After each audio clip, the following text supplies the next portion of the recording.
so we're on part 3 of the report on the tour to Israel. So the last thing we talked about last week was about when we were on Ben Yehuda Street.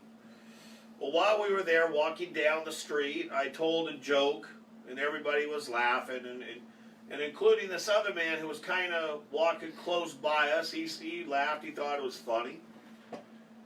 And as we walked down the street, he asked me a question. And then I asked if he was Orthodox. And he said he was, and I said, well, he asked what I was. I said, I'm Messianic. And he said, well, what is that? I said, well, we follow Yeshua ben Yosef. He said, who's that? I said, he's Yeshua, the son of Hashem. He said, Yeshu? Yeshu? Yeshu is a shortened form of Yeshua that is found in some rabbinical writings. Now, there were various Yeshus in the Talmud and other writings, but both anti-rabbinical believers and anti-Yeshua Talmudists, they believe they are talking about our Yeshua. So every time you see Yeshu, especially in a negative light, the people that are anti-Yeshua, the Jews that are anti-Yeshua, they think that it's talking about our Yeshua. But they're not always talking about our Yeshua. And there are some derogatory things said about our Yeshua in some, just a few, not very much, in some rabbinical writings. There were some Jews who didn't like him in our history. Christians had killed one or more of their family members. So they thought anyone who followed this Yeshua was a murderer. And so they said some negative things about him in their books. Not very much, but a little bit. There are way more positive things said about Yeshua in rabbinical writings than there are negative things. But of course, the anti-Semites and the anti-Yeshua Jews, they refuse to recognize that. But they think he's this, many of them think he's this bad Yeshu. Well, this characterization of him is passed on to people that don't really know any better. They heard their family, Jewish families, where they called Yeshua Yeshu, so they call him that as well without really knowing what all that entails. Kind of similar like when some, not all, but when some Christians say that the Jews killed Christ. And they don't even, some people say that, they don't even have anything against Jews. That's just what they've been taught. So they just say, that's what my family says, that's what my dad said, my mom said, and so we think the Jews killed Christ. I mean, it's not like they're putting up signs about it. Well, at least not all of them. It's just done in ignorance. They're not even trying to be offensive. So he asked me if I was talking about Yeshu, and I said, yes. That's who I'm talking about, in his understanding. And he said, oh, okay, well then you're a Christian. I said, no, I'm a Jew. That puzzled him even more. And he said, well, you can't be a Jew and be a Christian at the same time. So I asked him, because I happen to know this, that they believe that you can be anything else and still be a Jew. So I say, well, can you be a Buddhist and still be a Jew? He said, well, yeah, of course. I said, well, how come it's okay to be a Buddhist? A Buddhist can be a Jew and I can't be. And I could see he hadn't thought about that. He didn't have an answer. Because in their thinking, you can be a Jew and anything else, but not a believer in Yeshua. So I like to ask them questions like that to show them the problem with this. Also, I use that as a validation that there's something very different about a Jew being a believer in Yeshua. Why is it you can be a Buddhist Jew, you can even be an atheist Jew, but you can't be a Jew that believes in Yeshua? Why this discrepancy only in that area? And he said, well, how can this be? I could see he was becoming very puzzled. He said, how can you not be a Christian? I said, look, Yeshua started a sect within Judaism. Like the Pharisees were a sect. The Sadducees were a sect. The Essenes were a sect. Well, we are also a sect within Judaism. The sect of the Notzrim. And I told him, I said, well, you know Yeshua was a Jew. And he said, well, yeah, I knew that. And then he asked, he said, I want to know more about this. So I gave him my business card, had my email and everything on it. And he was genuinely interested. And then he said, you know, I'm the son of a rabbi. I said, wow. I said, that's great. I said, well, you know, you really should look into this more. I think you'll find it interesting. And if you have any more questions, contact me and let me know. I haven't heard from him yet, but you never know when you plant seeds like that, what's going to be the outcome down the road. He wanted to talk more with me right there, but I couldn't. We had to keep moving. But that all happened on Ben Yehuda Street. Ben Yehuda Street is a great place to walk and meet people and tell them about Yeshua. I did it for years when I lived in Jerusalem. I like to call it Ben Yosef Street. One of the other places we went to in the old city was here. I'm pointing straight up to the corner of this place. There's me and Teresa there. Does anybody recognize where that's at? Pinnacle. That's right. That is the pinnacle of the temple.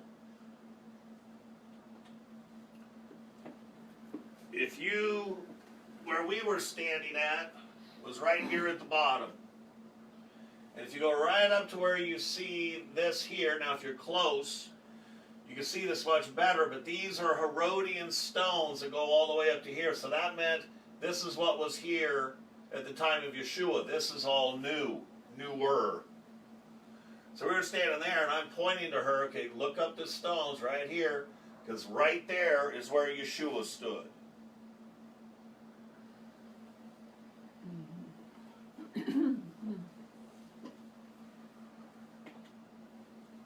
That is the pinnacle of the temple.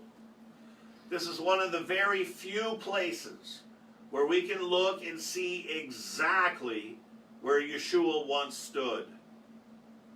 It says in the Brit Hadashah that the adversary took Yeshua to the pinnacle of the temple and tempted him there. Luke 4:9, he brought him to Jerusalem, set him on a pinnacle of the temple, and said unto him, if thou be the Son of God, cast yourself down from hence. That's a long way down. Mm-hmm. So we can know exactly where that pinnacle was. You go to the last Herodian stone on that corner, the pinnacle, and that's where Yeshua stood. When you're standing there up close, you can see it much better, but you can still see it from here. Mm-hmm. You can still identify it. You get right up into here. Mm-hmm. A little bit further. I can't reach any higher than that. All the scholars in Israel know where this is. But do you think the tour guides point it out to people? They don't. They go right by it. Because it's not important to them. What do they care? Do you think they're on a mission to educate you? They are there for the money. Wolves in sheep's clothing. Here's what the pinnacle would have looked like in Yeshua's time. Similar. The pinnacle was a place frequently used by one of the priests to watch for the rising of the sun. So this is facing east. So he'd come over onto the pinnacle there. I don't know if you guys will see this red dot. Mm-hmm. But he'd come over to the pinnacle here, and then he would watch for the sun to rise.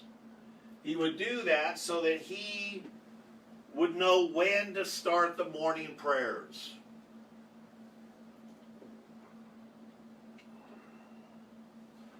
not on the opposite side.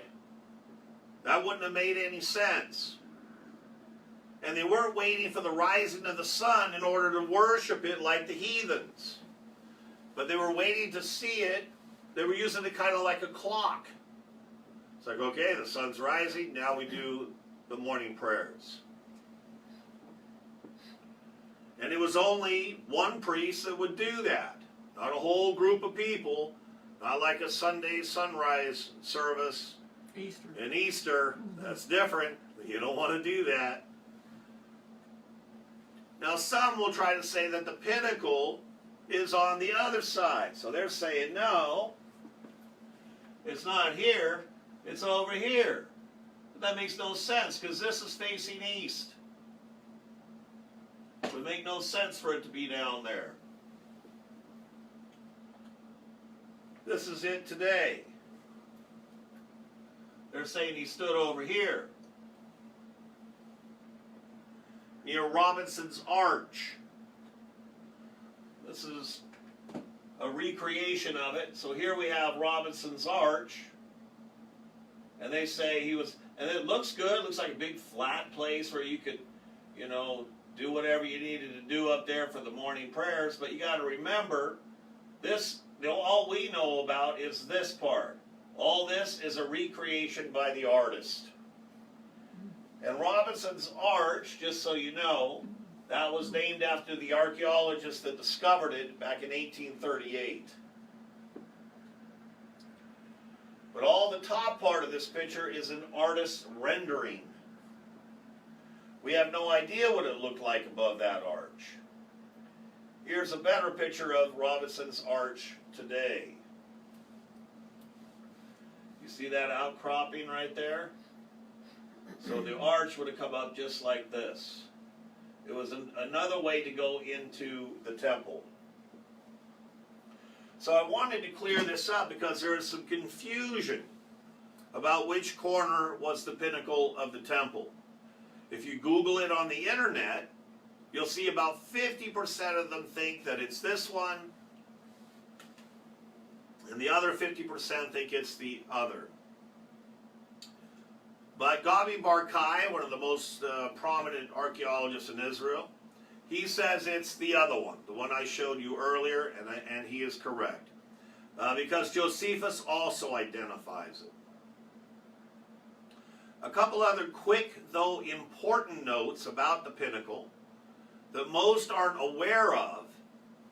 There's an ancient collection of rabbinical writings that states the Jewish belief that the Messiah would manifest himself standing on the pinnacle of the temple. I love showing that to Orthodox Jews to say, oh, you know, him standing on the pinnacle, that's actually in our writings that was going to happen. The other is that the ancient rabbis believed that the person that is identified by Hashem in Psalms 91 is none other than the Mashiach. This is exactly Psalms 91, where the adversary misquoted the scripture about the angels. You guys remember that? He said, throw yourself down and the angels will pick you up. That's a quote from the Bible. A lot of people don't know that. They don't know that's from the Old Testament. And that comes out of Psalms 91. The adversary kind of twisted it a bit, but that's what it says. It says right there in verse 11, for he shall give his angels charge over thee, to keep thee in all thy ways. They shall bear thee up in their hands, lest thou dash thy foot against a stone. He uses those words. Do you remember in the New Testament? Mm-hmm. So it's very interesting to know that. And it's such a shame that rabbinical writings have been left out of virtually every church. Hated by many Christian leaders.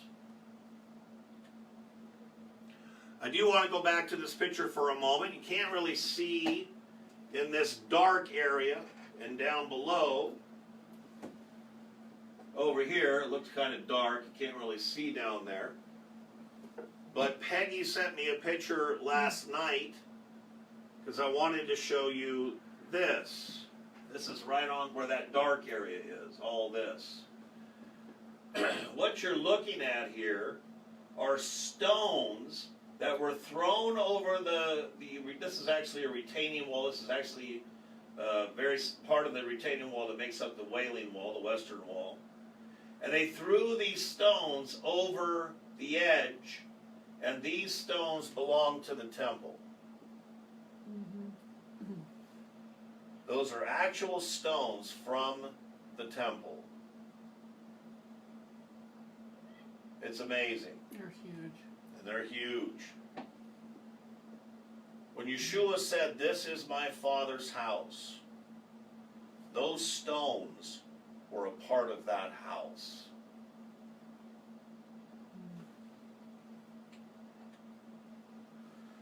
So the next day, we went and did our next dig, which was south of Jerusalem.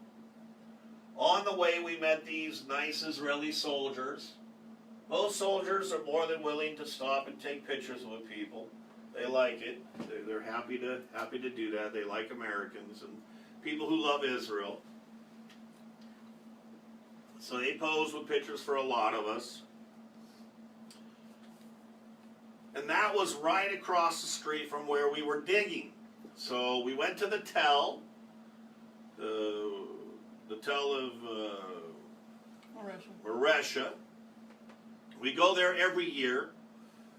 To get to where we were digging, we had to go into this hole.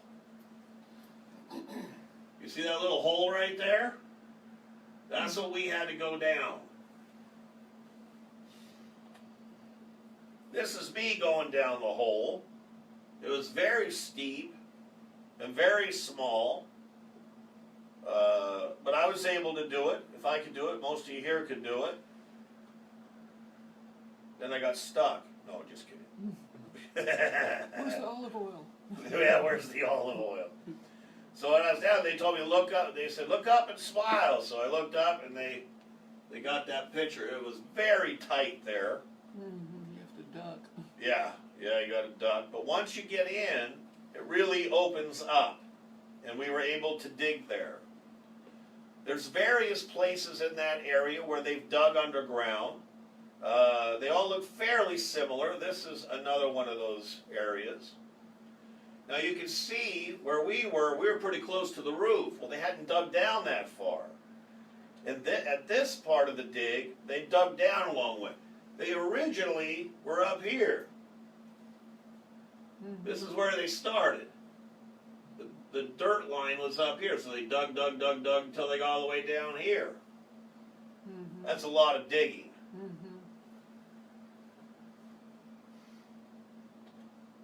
It was at this dig that Teresa found the oil lamp here. This one. Let's see if we can get it on camera. That's where she found that. Truly the best find on any of our digs this year. She did a great job. They also had some helpers there. This girl in the t-shirt. This was one of them. And that's with Teresa and Teresa's sister-in-law, Suri. And that was her first day. I found that out last night. I didn't know that was her first day. And she was just a little doll. After we dug in the dirt, we then had to sift through it. Everything we dug had to go into the buckets that they provided. And then we brought them up top and we sifted through them. And this is some of us here. That's Teresa's brother Samuel, his daughter Shina, Mary, David, and Peggy, and Teresa. When we completed all the work, the staff asked if some of us wanted to go see some more of the site. Well, I knew ahead about this from the other times that I'd gone there and where they were taking them, and that it was too difficult of a place for me to go. Like where you go in to one of them is like this. So I don't think I need to go into details why I couldn't join them on that part of their adventure. It should suffice to say that I didn't think it was a good fit for me. And they crawled around in tunnels down there, all kinds of things. Here's a picture of them down in one of the structures underground. I've heard it's pretty amazing, all the things they got to see. Here they're going into another part of it. All these tunnels they got to crawl through. But I'll just have to take their word for it. But they all seem to really, really enjoy it. The next day, we made our way to Masada. Along the way, we got to see a lot of camels. This is Teresa with Suri and Jacob. And they offered me 29 camels for Teresa. I was insulted. I said, look, I won't take any less than 32. So,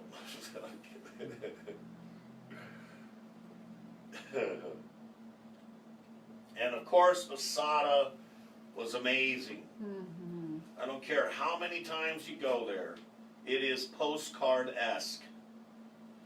And it is huge. I'll show you the size of a person. I don't even know if you can see it on here. Let me see if I'll go to the next one. Next one might have it. You can't even see them. The people are so small you can't even see them. They're a little dot right there. Mm-hmm. Just a little dot.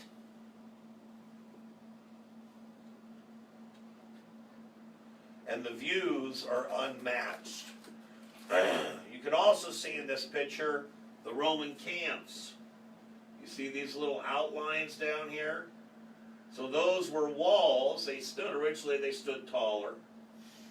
So they'd have these walls around their, and then in the inside they'd have their tents. There's a few of them here.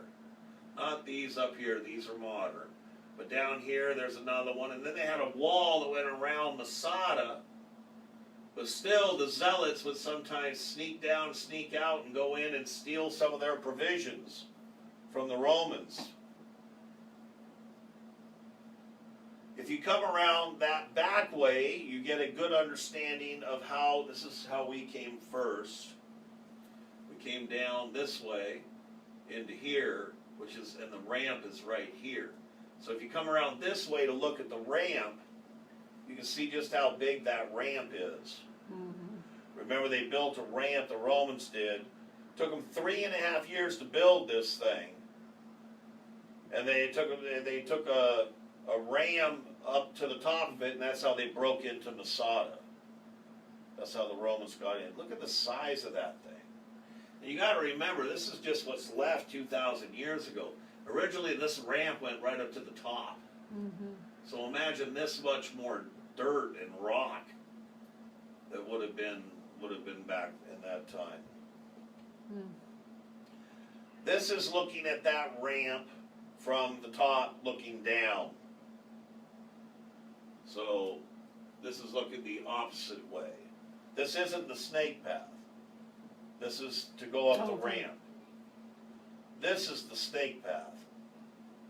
So if you want to walk up there, you got to walk all the way up here. If you don't take the cable car, all the way up, and it is a hike. Mm-hmm. I did it when I was a kid, and not interested in doing it anymore. This is the ancient synagogue on Masada. You can see the typical construction of it in a sort of U shape. So here's where the people sit. It's kind of like in a U. That's how all the ancient synagogues were made, and many of them today are even shaped like that. If we were ever to build one, it would be in that same shape, only bigger. This is Jacob sitting on something, I'm not sure what it was. Some thought it was the seat of Moses, where the chief rabbi of the shul would sit. I don't think that that's what it is. Because there's another one just like it on the other side. You can't really see it very well in this picture, but you can see the beginnings of the protrusion here. So what I think it was is probably another inside arch that came like this. But that's little picture of Jacob there. They also have some incredible mosaics on Masada. I mean, just beautiful. This was King Herod's western palace. They had plaster on the sides of the walls, and then they painted the plaster on the sides. Here's another one in the palace. Then one of the most incredible things they have there is King Herod's personal bathtub. And that was the first time I'd ever seen this. This was, they dug this up more recently. And this is, again, one of those places where we can say X marks the spot. King Herod was there. This is an incredible find. There are only 3 of these bathtubs in Israel that date to that time period, the period of Yeshua and King Herod. NBC News did a story on these bathtubs. I took a screenshot of that story. It says, bathtub provides a clue. The mansion, this one, wasn't in Masada. It was found in Jerusalem. It says it was built close to the walls of the Second Temple, erected by King Herod the Great in biblical times. It boasted a 3-pit oven, this mansion that they found, a luxury in those days, as well as a private walk-in ritual pool, that's a mikveh, and a separate bathroom. This is actually a mansion that they had found for the priests. The bathtub is one of the most significant clues in the mystery surrounding the mansion's owners. Only 3 other such tubs have been linked to the Second Temple period in Israel. 2 of them were unearthed in Herod's palaces at Jericho and Masada. And the 3rd was found in the priestly residence excavated nearby in Jerusalem's Jewish quarter. Pretty amazing. Now, we've seen Roman baths before, and we'll talk about those in a minute, but a Roman bath is not a bathtub. You talk to people who say Roman bath, they're like, oh, it's like a bathtub. No, they were more like a sauna, not a bathtub. Bathtubs are very, very rare. I couldn't even find a picture online of the bathtub in Jericho. Couldn't find a picture of it anywhere.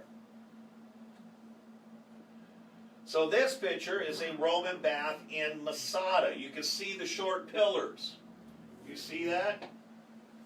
See these little short pillars? Originally, there was a floor on top of those pillars. And the floor could have holes, little holes through it. Small holes so steam could rise up through those holes. Think of it like this. There's the little pillars. They would have a fire, and then they'd have coals down here. And then they'd throw some water on the coals, not to put them out, but just to get steam to rise off of them. Some would rise up on the outside of they'd have like a wall here and here. And the steam would rise up, make the walls warm. But then they'd often have these billows that would pump a lot of that steam to go underneath this floor.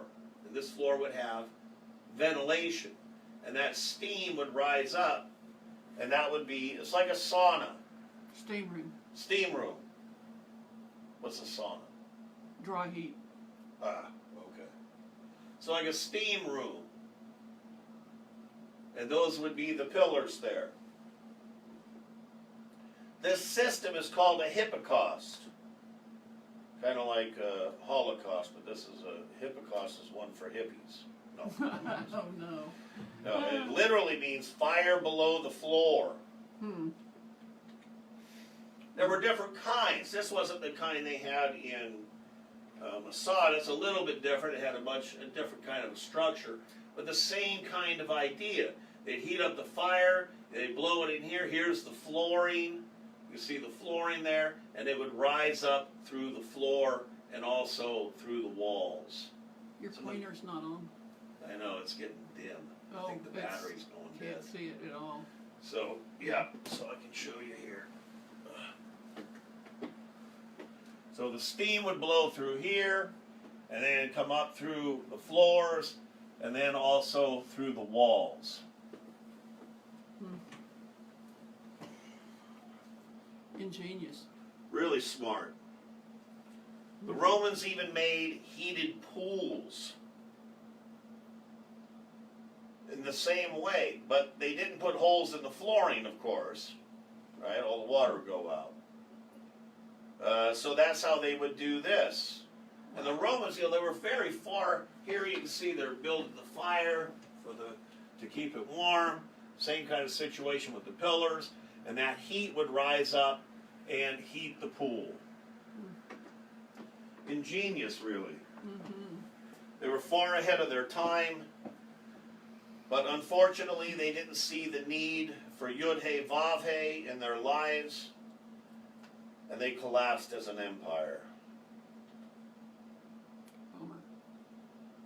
Okay, we'll stop there for today. It's important that we do these reports of the tours.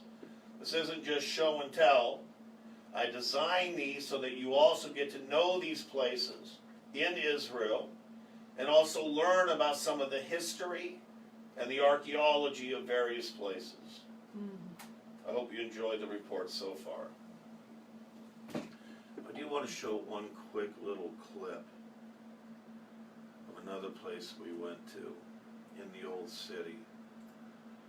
Just real quick, it's a short clip.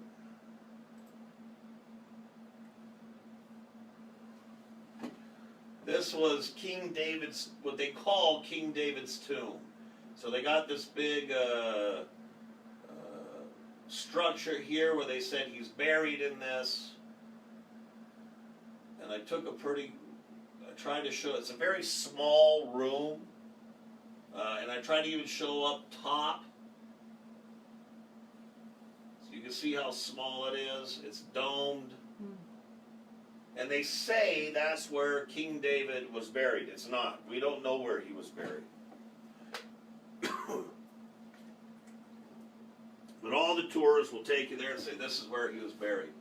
So why am I showing you a fake place? Because this is actually where the first Messianic synagogue was. This is where they would meet together. They found some evidence of that when they were digging it out, but of course it was suppressed by the Antiquities Department in Israel.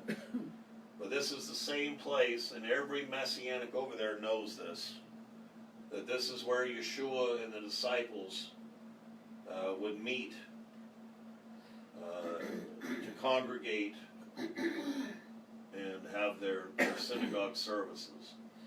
It's a very important place to us. But it's also a very important place to the Orthodox and the rest of Jewry because they think that's where King David died. Okay, good. All right, let's stand for the benediction.